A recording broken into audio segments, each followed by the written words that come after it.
Ang sarap.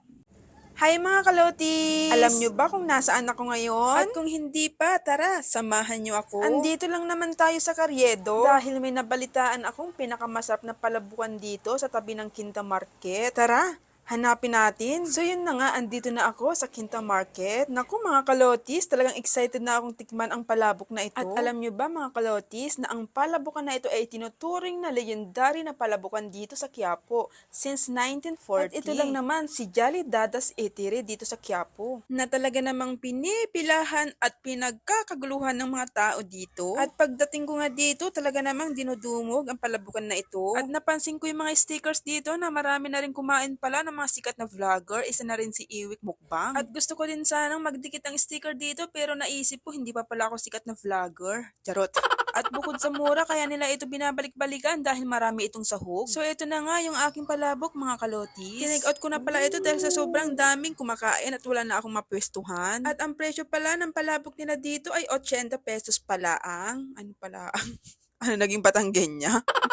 Charot. So ito na yung ating palabok na tinake out ko mula sa Jolly Dadas Laurel.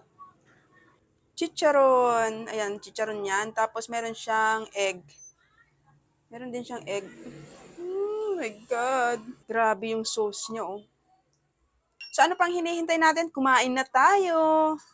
Ayan, oh. Unang subo para sa ating lahat. Mm.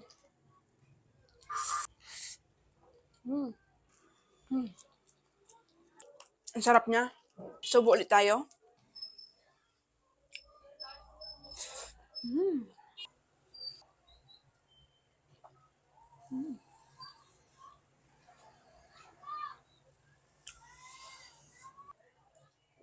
Grabe malasa yung chicharon niya. At totoo nga ang chismis mga kalotis. Ito na yung pinakamasarap na palabok na natikman ko. Yung sauce niya hindi siya nakakaumay. At sa bawat subo ko napaka-flavorful. At kung i-rate ko ito ay nasa 10 out of 10. At ang palabok pala dito ay may dalawang klaseng noodles. May manipis at makapal. At dahil makapal ang aking mukha, makapal ang pinili ko. Charot. At kung hindi pala kayo mahilig sa laurel, huwag nyo nang palagyan. Ako kasi hindi ko gusto yung lasa ng laurel. So ano pang hinihintay nyo? Lusubin nyo na rin ang palabok ni Jolly Dadas dito sa Quiapo. Yun lang. Happy tummy everyone. Excuse me. Nini po, silang kayo.